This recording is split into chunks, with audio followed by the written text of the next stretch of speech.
नमस्कार, मैं अरुण कुमार पांडे। आप देख रहे हैं अरुण पांडे की बात। देखिए, फिर आज बिहार के स्कूलों, सरकारी स्कूलों की दशा दुर्दशा और शिक्षकों की हालत, शिक्षकों का विरोध, शिक्षकों की मांग की चर्चा को लेकर आपके साथ हूँ। 3 अगस्त को बिहार भर के शिक्षक पटना में जुट रहे हैं। यहाँ एक मीटिंग होने जा रही है सबकी, और खुद अभी सारे नवनियुक्त शिक्षकों की जो कोटि है उसी से जुड़ा संगठन ने के आह्वान पर ये बिहार के शिक्षक जुट रहे हैं। इसमें नियोजित शिक्षक भी होंगे, बीपीसीए की भी शिक्षक होंगे, विशिष्ट शिक्षक भी होंगे और वेतनमान वाले भी शिक्षक होंगे। आखिर जुटान हो क्यों रहा है? क्या आपरी है? विधानसभा चुनाव के पहले शिक्षकों को ये में एकजुटता और फिर पटना में जुटना। अभी तो विधानसभा का सत्र हुआ था, समय लोग धरना पर बैठे दिखे थे। 5 दिन के सत्र में शिक्षकों की न कोई मांग जोरदार तरीके से उठी और न उसका जवाब सरकार से आया। तो सच पूछिए, बीता जो विधानसभा का जो मॉनसून सत्र है, जो उम्मीद थी कि शिक्षकों की मांग पर कुछ कार्रवाई होगी, वो कार्रवाई तो कुछ होने से रहा। और इस बीच सरकार बैठी कहाँ रही? सरकार प्रधानाध्यापक और प्रधान शिक्षक की नियुक्ति की, सबको अपने ढंग से, अपने मन से पोस्टिंग की। पहले तो सबों से चॉइस पोस्टिंग के लिए आवेदन लिए गए, और चॉइस पोस्टिंग का खासकर प्रधान शिक्षक की बात मैं पहले कर रहा हूँ। तो चॉइस पोस्टिंग के लिए सबों से लिया और सबकी चॉइस पोस्टिंग के लिए स्कूल तय हो गए थे। अब आदेश निकलता तो सरकार नाराज हो गई एक तरह से। कोर्ट में कुछ प्रधान शिक्षकों के एक समूह ने केस कर दिया था और उसमें अनियमितता की बात की थी। अभी कोर्ट संज्ञान लेता, फैसला आता है, इसके पहले पूरी सूची ही बिहार भर की 35,333 शिक्षकों की पोस्टिंग हुई है प्रधान शिक्षक के रूप में, वो रद्द कर दी गई। कहा गया कि अब मेरिट कम चॉइस के आधार पर पोस्ट। त्राही मची है। 31 जुलाई तक जो नवनियुक्त प्रधान शिक्षक जो बीपीएससी ने नियुक्ति है, 100 लोग योगदान कर लिए हैं। उसमें कुछों का वो संख्या अभी सामने नहीं है तो कितने हज़ार शिक्षकों ने, प्रधान शिक्षक जब नियुक्त हो गए तो योगदान नहीं किया, सिर्फ इसके कारण कि उनका जगह, पोस्टिंग की जगह सही नहीं मिली। और यही हाल 5,500 से अधिक हेडमास्टर की भी है। वो भी अपनी इस पोस्टिंग से संतुष्ट नहीं हैं, असंतुष्ट हैं। और अपनी पोस्टिंग से असंतुष्ट शिक्षकों के लिए विभाग के एसीएस ने एक राह निकाली थी कि भाई आप सबकी चॉइस पोस्टिंग होगी, समस्या है, पोस्टिंग से असंतुष्ट हैं तो आवेदन दीजिए। तो 1,90,000 शिक्षकों के आवेदन लिए गए। जो उसका निस्तारण हुआ, जो उसका हश्र हुआ, जो उसका नतीजा आया, वो आपके सामने है। उसकी चर्चा क्या करूँ मैं? 70,000 शिक्षकों के ट्रांसफ़र के ऑर्डर विभाग के हिसाब से, जो विभाग के एसीएस ने कहा कि उन्होंने विचार किया, कार्रवाई की, उसमें अभी 3,000 से अधिक शिक्षक जिला आवंटन के बाद स्कूल आवंटन की बाट जोह रहे हैं। इस विषय में रोक रखा गया। मैंने ट्रांसफ़र पोस्टिंग की वो कार्रवाई, जो ऐच्छिक स्थानांतरण की कार्रवाई हुई थी, वो जो हुआ सो हुआ, नहीं हुआ सो सब लंबित हो गया। अब तो उस ट्रांसफ़र पोस्टिंग के कारण जो एक समस्या विभाग के सामने आ पड़ी है, जो सरकार मान रही है, विभाग मान रहा है कि शिक्षकों की कमी हो गई है बहुत सारे विद्यालयों में। तो शिक्षकों की कमी दूर करने के लिए अब एक बड़ा अनोखा उपाय किया गया है। वो उपाय ये है कि अब डेप्यूटेशन से काम चलाएंगे। सबको 6-6 महीने के लिए भी डेप्यूटेशन करेंगे। मतलब चुनाव बीत जाएगा। ये चुनाव की एक दवा है कि चुनाव में अभी शिक्षकों की कमी हो गई है, तो समीप के विद्यालय से अभी डेप्यूटेशन, उसका आकलन अभी 1 तारीख से ही सभी डीओ को कहा गया है कि आप ज़रा आकलन कीजिए कि किस स्कूल में छात्र के अनुपात में शिक्षक अधिक हैं और कहाँ कम है, कहाँ विषयवार शिक्षकों की कमी है। अभी आकलन हो जाएगा 7 दिन में, मतलब 7 अगस्त तक। तब उसके बाद फिर ये डेप्यूटेशन का जिम्मा दे दिया गया है डीओ को ही कि आप कीजिए अभी 6 महीने के लिए कम से कम फ़िलहाल। और पहले से जितने प्रतिनियोजित शिक्षक थे, 31 अगस्त तक सबका प्रतिनियोजन हर हाल में रद्द कर दिया गया। या वो कोई प्रतिनियोजित शिक्षक, फिर प्रतिनियोजन का जब आदेश मिलेगा तभी वो वहाँ रहेंगे। अब प्रतिनियोजित शिक्षकों की भी हाजिरी जहाँ प्रतिनियोजित होंगे वहीं बनेगी, एक ये अलग फरमान है। म्यूचुअल ट्रांसफ़र के लिए तो अभी देखिए रोज़ जोड़ी खोजी जा रही है। मैं सोशल मीडिया पर शिक्षकों से जुड़े जितनी सोशल मीडिया प्लेटफॉर्म हैं, मैं देखता हूँ सब जगह जोड़ी खोजी जा रही है। अब विभाग ने अभी तक कितना किया, कहा तो था कि भाई यदि आप जोड़ी खोज लेंगे अपनी कैटेगरी में तो उस हिसाब से हम लोग पोस्टिंग का ऑर्डर 3 दिन में निकाल देंगे और 7 दिन में भुगतान की जाए। अभी तो जो एक सोशल मीडिया की खबर, अधिकारी तो कुछ बता नहीं रहे हैं कितने लोगों का म्यूचुअल ट्रांसफ़र हुआ, लेकिन वो संख्या 12,000 से अधिक हो गई बताई जा रही है। एक और म्यूचुअल ट्रांसफ़र का चल रहा है अभी जोड़ी खोजने का अभियान, अब दूसरा और अभी प्रतिनियोजन की कार्रवाई होगी, अभी वो कार्रवाई होनी है और ट्रांसफ़र पोस्टिंग का सारा काम रुक गया है। इस बीच शिक्षक कल पटना में जुट रहे हैं।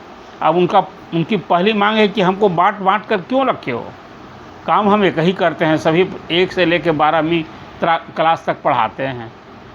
ठीक है, कोई डायरेक्ट बीपीएससी द्वारा बहाल है, कोई नियोजित शिक्षक स्कूल एग्जामिनेशन बोर्ड द्वारा संचालित परीक्षा में पास करके, सक्षमता परीक्षा पास करके विशिष्ट शिक्षक बन गए हैं। मुख्य दो यही कैटेगरी ना है, एक नियोजित शिक्षक जिन्होंने परीक्षा नहीं दी और फिर वो वेतनमान वाले शिक्षक। तो ये 4 कैटेगरी क्यों है, काम एक है, नाम अलग अलग है और सब कहीं स्कूल में पढ़ाना है। तो पहली मांग है कि शिक्षकों को बांटना बंद करो।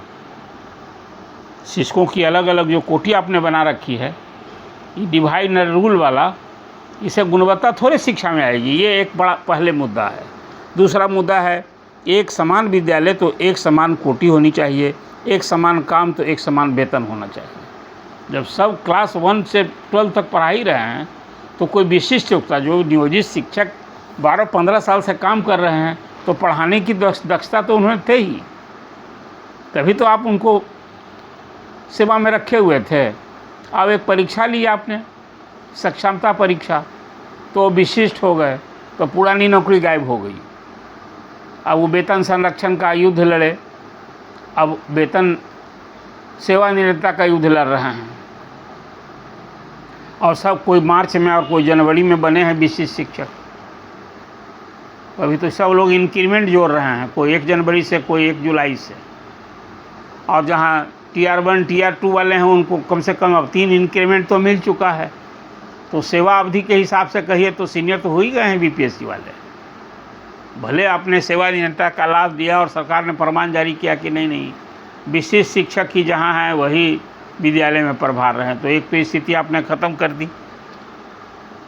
आज ही मैं एक और बात देख रहा था कि शिक्षा मंत्री की ओर से एसीएस को एक पत्र लिखा गया है। ये विभाग में इसको कहिए चिट्ठी, सरकारी चिट्ठी, वो लिखा गया है कि भाई बहुत सारे हेडमास्टर और प्रधान शिक्षक शिक्षा मंत्री से मिले हैं और लोग कह रहे हैं कि भाई हमारी पोस्टिंग से तो हमें कठिनाई है, हम नौकरी नहीं कर सकते हैं। या कहाँ हम, खासकर महिलाओं के बारे में ये ज़्यादा ही शिकायत है। 35% ना महिला चुनी गई हैं प्रधान शिक्षक, और सब जगह आरक्षण भी लागू हुआ है, तो उनकी परेशानी ज़्यादा हो रही है। और देखिए, मैं फिर मानता हूँ, मेरा अपना ये दृढ़ मत है कि शिक्षक की नौकरी कोई दूसरे सरकारी कर्मचारियों की नौकरी नहीं है कि जिसको जहाँ पाए पोस्ट कर दिए। ये छात्रों के साथ उसकी आत्मीयता होनी चाहिए, भाषा, बोली, रंग, जो उस इलाके का सब कुछ होता है। शिक्षक जब तक आत्मीयता नहीं होगी तो फिर वो छात्रों को पढ़ाने में दिक्कत होगी। तो शिक्षक को तो सच पूछिए उनके घर के समीप, गृह प्रखंड में दीजिए, गृह अनुमंडल में दीजिए, गृह जिला में दीजिए, उनके समीप, गृह प्रखंड के समीप कोई ऑप्शन लीजिए खंड का और वहाँ पोस्टिंग कीजिए, तभी वो डिलीवर। और प्रधान शिक्षक और प्रधानाध्यापक जो बने हैं, 8 वर्ष की कम से कम कार्य अनुभव पर आपने बनाया है, तो वो सब तो 40-45 से पार वाले लोग हैं। कोई 45-50 वाले लोग जब हेडमास्टर है तो सब लोग का एक पारिवारिक अलग दायित्व हो गया। वो यंग अवस्था में नहीं है, उनकी पोस्टिंग जहाँ आपने की है वो वहाँ विद्यालय पर ज़्यादा ध्यान दें कि परिवार की चिंता में डूबे रहेंगे, ये एक बड़ा सवाल है। इसलिए मैं ये मानता हूँ कि शिक्षक जो पहले हम लोग के कालखंड में जो शिक्षक की नियुक्ति होती कैसे थी? ट्रेन टीचर की सूची जिला में होती थी, जिला शिक्षा अधीक्षक के यहाँ, और उसी आधार पर जिलावार होता था। ठीक है, आपने गैर बिहारी को भी जगह दी है, उनको भी जगह दीजिए। अब तो यहाँ बिहार में नौकरी करने आए हैं तो उनको भी सुविधा मिलनी चाहिए उनको, कि हाँ उनकी सुविधा दीजिए, उनके आवासन की सुविधा दीजिए। अभी सब तो जो सरकार सोचती रही कि शिक्षकों के लिए उनके घर के स्कूल के समीप आवास की सुविधा उपलब्ध कराएंगे, किराया का मकान सुलभ कराएंगे, किराया, ये सब बात सिर्फ फरमान में ही रह गया, व्यवहार में कहीं हो रहा है क्या? तो अभी शिक्षा मंत्री की बात कर रहा था। शिक्षा मंत्री से जब प्रधान शिक्षक और हेडमास्टर का शिष्टमंडल कई मिला तो संज्ञान लिया है शिक्षा मंत्री ने, और शिक्षा मंत्री की ओर से ACS को, डॉक्टर एस सिद्धार्थ को एक चिट्ठी लिखी गई है और कहा गया है कि भाई जो ये शिक्षक परेशान है, असंतुष्ट हैं पोस्टिंग से, इन पर भी आप ध्यान दीजिए। आप इस शिक्षा कोष पर एक उन लोगों का गृहांश जो भी है उसको सीख कीजिए और उसके अनुरूप उनका गृहांश दूर कीजिए। आखिर शिक्षा में सुधार करना है तो प्रधान शिक्षक और प्रधानाध्यापक ही असंतुष्ट रहेंगे, जो मैं सवाल उठा रहा हूँ, तो डिलीवर क्या करेंगे? तो एक ही सवाल है जो अभी देखना है कि शिक्षा मंत्री के इस आदेश पर कौन सी कार्रवाई होती है, क्या कार्रवाई होती है। अभी प्रधान शिक्षक, प्रधानाध्यापक, विशिष्ट शिक्षक, BPSC TR 1, 2 और 3, ये सभी कोटि के जो शिक्षक हैं अभी लोग वेतनमान की मांग कर रहे हैं। अभी तो नियत वेतन प्लस DA प्लस TA इसी तरह से नहीं मिलता है। तो ये सब लोग ये मांग रहे हैं कि सभी कोटि के शिक्षक को एक वेतनमान वाली स्थिति, एक समान वेतन दीजिए और पूर्ण वेतनमान दें। विशिष्ट शिक्षकों का सेवा निरंतरता, ये तो मैंने आपसे पहले भी चर्चा की कि ये मांग उनकी उचित भी है। जैसे प्रधान शिक्षक और प्रधानाध्यापक बनाए तो उनकी पुरानी सेवा से उनका स्वतः त्यागपत्र करा दिया गया है कि आप योगदान किए तो आपकी पुरानी नौकरी खत्म। तो फिर जो सेवा किया है उन्होंने उसका क्या होगा? उनको सेवा निरंतरता, कंटिन्यूटी नहीं दीजिएगा, ये भी एक अन्याय है। तो फिर उसका जो अभी पेंशन वगैरह का जो आने वाले दिन में समस्या होगी, उनकी सेवा ही नौकरी कितने दिन की होगी, ये तो विचार करना ना होगा। एक और है कि विशिष्ट शिक्षक सेवा निरंतरता, और ये बात तो हो गई कि उनका वेतन समस्थानिक इंडेक्स के अनुसार दीजिए, फिक्सेशन कीजिए और बकाया का भुगतान कीजिए। एक मांग है कि 6 to 12 के बचे हुए सभी शिक्षकों का अविलंब ऐच्छिक स्थानांतरण कीजिए। मांग अभी छुट्टी नहीं है। और फिर 6 to 8 के स्नातक शिक्षकों का मूल वेतन के 9-10 स्नातक शिक्षकों के बराबर कीजिए और 4 वर्ष सेवा पूर्ण कर चुके स्नातक ग्रेड पे 6 to 8 को शिक्षकों का मध्य विद्यालय में प्रधानाध्यापक के पद पर पदोन्नति दीजिए। ये मांग है भी। अभी सरकार ने प्राइमरी स्कूल को भर दिया, उत्क्रमित हाई स्कूल को भर दिया, हेडमास्टर दे दिया, यहाँ प्रधान शिक्षक दे दिया, लेकिन पुराने स्कूल जिसको राजकीयकृत कहते थे, जरा उसका हाल बेहाल भी देखिए। जिला, अनुमंडल और प्रखंड में बहुत सारे ऐसे स्कूल हैं जहाँ छात्र बड़ी संख्या में हैं, शिक्षकों की भारी कमी वहाँ है, विषयवार शिक्षक की तो और कमी है। और तभी तो सरकार कह रही है कि TR 4 में हम विषयवार शिक्षक पर ज़्यादा जोर देंगे। तो एक ये मांग है कि भाई 6 to 8 वाले को आप प्रमोशन जल्दी दीजिए, ताकि अब मिडिल स्कूल से क्यों उपेक्षित रहेगा। और राजकीयकृत विद्यालय में फिर प्रधानाध्यापक की नियुक्ति कैसे होगी? अभी तो डायरेक्ट प्रधानाध्यापक और प्रधान शिक्षक की नियुक्ति होने लगी, प्रोन्नति गौण हो गया। हालांकि प्रधान शिक्षक के नियुक्ति के संबंध में आपको पहले भी चर्चा किए थे कि उस नियमावली में उल्लेख था। तो जो प्रोन्नति देके प्रधान शिक्षक बनाए जाने थे उस पर कोई कार्रवाई नहीं हुई। विभाग ने सबको प्रधान शिक्षक की डायरेक्ट नियुक्ति से पद भरने का 37,000 से अधिक पदों की पहचान की गई और 35,333 की तो नियुक्ति का भी आदेश जारी हो गया, पोस्टिंग हो गई। लेकिन जो पदोन्नति से जो प्रोन्नति से भरा जाना था उसी नियमावली में, विशिष्ट शिक्षकों की जो नियमावली बनी थी उस पर कोई कार्रवाई नहीं हुई। अब सरकार का फिर शिक्षकों की मांग है, जो कल जुटान हो रहा है, उसमें है कि NPS UPS बंद करके OPS को चालू कीजिए। और जो शिक्षक अभी 70,000 कहे जाते हैं नियोजित शिक्षक, जो परीक्षा नहीं दिए, जिनके लिए 3 परीक्षा बाकी है, ये मांग फिर दोहराई गई कि बिना शर्त उनको नियोजित शिक्षक, अब क्या उनकी सक्षमता लीजिएगा? 2-2.5-3 लाख शिक्षक तो अपनी परीक्षा देकर के दिखा दिया कि वो सक्षम है। जो 15-18 साल से काम कर रहे हैं। तो कुल मिला जुलाकर आज शिक्षकों की स्थिति जो कुछ है, जो समस्या है, जो उनकी मांग है, अपेक्षा है, और अब अंत में कि चुनाव के दिन जब नज़दीक आ गए हैं, मुख्यमंत्री ने तो अभी हाई स्कूल में शारीरिक शिक्षकों का मानदेय दूना किया, रात्रि प्रहरी का मानदेय दूना किया, और फिर उसी तरह से रसोइयाँ का भी मानदेय दूना किया। इसकी सर्वत सराहना हो रही है, इसकी ज़रूरत भी थी। और इसी तरह से स्वास्थ्य से जुड़े जो कर्मी हैं उनकी भी की गई है। लेकिन हर चुनाव के पहले जो शिक्षकों के वेतन में, मूल वेतन में कुछ तोहफा दिया जाता है, 1000, 2000, 3000 की वृद्धि की जाती है। अब टकटकी लगाए हुए हैं 6 लाख शिक्षक को सीखा, और विशेष शिक्षक तो अब उनका वेतन कम पड़ गया है पहले से, प्रधान शिक्षक, और ये भी एक समस्या है। इसी कारण ये मांग उठी है कि भाई काम एक, विद्यालय एक, तो वेतन अलग अलग क्यों और नाम अलग अलग। तो कुल मिला जुला करके चुनाव के पहले शिक्षकों में, जो मैं पहले से कह रहा था कि शिक्षक रोष में हैं, भले ही सरकारी कर्मी बना दिए जाने के कारण डरे सा में भी है, लेकिन अब सब्र टूटता दिख रहा है। और अभी क्या, फिर जो मैं हमेशा कहता हूँ कि शिक्षक 6 लाख शिक्षक नहीं, शिक्षक परिवार है ये। इसको आप चुनाव के पहले यदि नाराज़ रखेंगे, इसलिए शिक्षकों की परेशानी दूर करना, अब तो अभी है सितंबर भर टाइम, अगस्त और सितंबर, कर लीजिए आकलन। आप प्रतिनियुक्ति भी, अब बम्पर प्रतिनियुक्ति का आदेश दीजिए, अभी म्यूचुअल का कर रहे हैं। लेकिन कुल मिला तो शिक्षा में सुधार करना है। तो मेरी तो अपनी समझ एक और है कि शिक्षा में सुधार तभी होगा, गुणवत्तापूर्ण शिक्षा तभी परिलक्षित होगा कि कम से कम सरकार शिक्षा विभाग से जो जुड़े लोग, शिक्षक से कम कर्मचारी, चपरासी और अधिकारी, उनके बाद की अनिवार्य पढ़ाई सरकारी स्कूलों में ही करने की व्यवस्था सरकार सोचे कि ये पढ़ाना होगा बाल बच्चों को सरकारी स्कूल में। आखिर क्या वजह है? 77,000 करोड़ से अधिक खर्च हो रहा है शिक्षा पर अभी।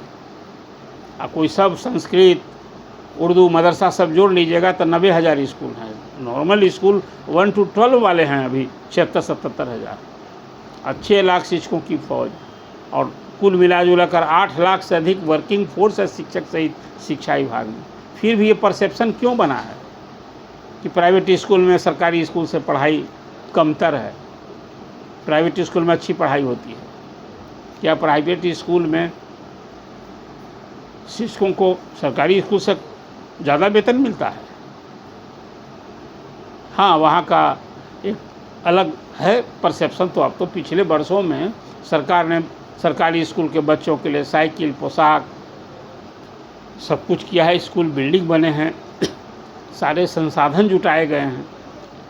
ये सब कुछ कर रहे हैं तो एक परसेप्शन अब जोर डालने की ज़रूरत है कि भाई जो सरकारी कर्मचारी, खास करके जो शिक्षा विभाग के अधिकारी, शिक्षक, कर्मचारी हैं, उनके बच्चे सरकारी स्कूल में भी पाबंदी लगानी चाहिए। तब शिक्षा में सुधार की जो परिकल्पना है, जो उम्मीद है, जो आशा है, जो लक्ष्य है, वो मुझे लगता है कि लक्ष्य पूरा करीब हो जाएगा। तो कुल मिला जुला कर शिक्षकों की समस्या, अपेक्षा, स्कूल की दशा दुर्दशा और शिक्षा विभाग का रोल, इस सब पर आपसे चर्चा की। चर्चा आपको कैसी लगी आप कमेंट कीजिए। कोई सवाल है तो ज़रूर कीजिए, ये मैं हमेशा आपसे करता हूँ। और ये आपकी ही बात मैंने की है, आप अरुण पांडे की बात सब्सक्राइब कीजिए। धन्यवाद। आप अपनों की भी शेयर भी कीजिए। अगर आपको ये खबर अच्छी लगी तो चैनल को सब्सक्राइब करना नहीं भूलें और बेल आइकन जरूर दबाएं।